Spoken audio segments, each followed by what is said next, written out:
If you're working in STEM, you've probably heard plenty of times that whenever you're talking about your work or sharing your progress, you really need to tell a story with your data.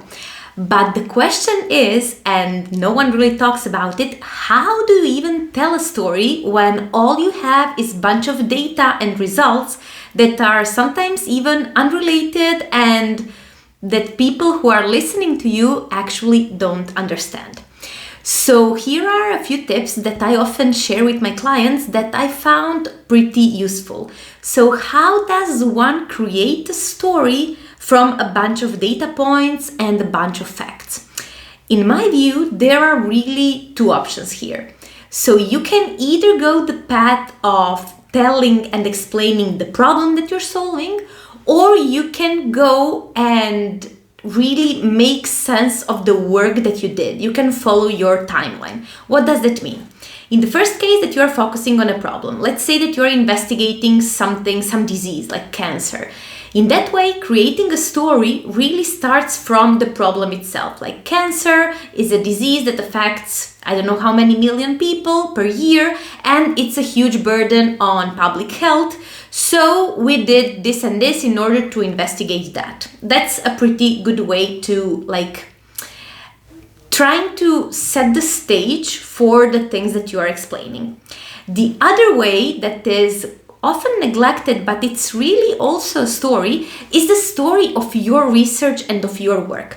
So sometimes it happens when you start working on something and, for example, you're starting to work on a new algorithm or something, you have this problem in mind that you want to solve. And this is the thing that you have to present to your audience first. Like you have to state, look, this is what we wanted to solve. This is the problem that we wanted to solve because it costs a lot of money not to have the solution, or because solving it would really improve some of the processes we are facing in our, in our work or in our protocols.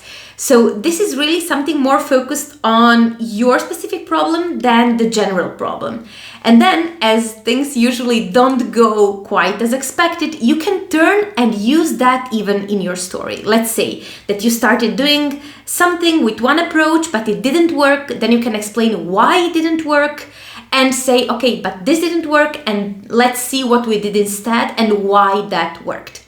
So these are just two examples of how you can really, instead of just presenting this dry data and dry results, you can really turn them into a story that makes it not only much easier for your audience to follow, but also much more interesting. Because let's face it, attention spans these days are super short.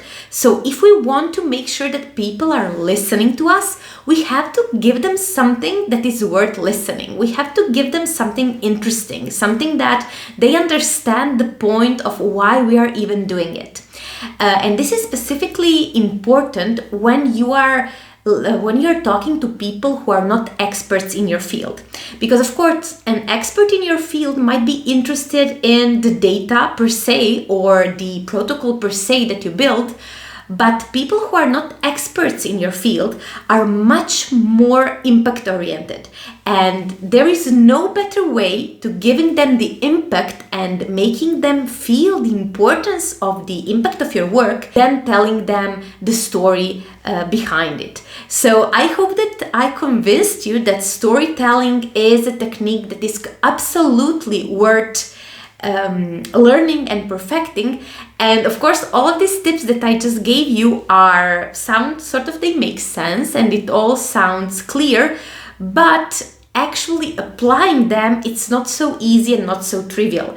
So if you want to learn how to apply them, I really invite you to join my coaching program in which we learn how to do exactly that. So we take all of those theoretical frameworks about storytelling, communicating data, structuring your work, and we apply it on your work specifically and on your specific topics that you're working on.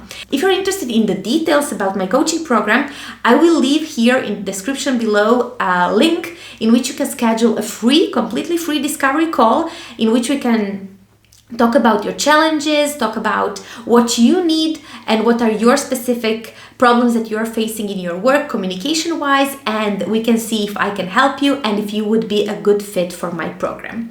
So thank you so much for listening. Keep doing the great STEM work that you're doing, and see you next time. Bye bye.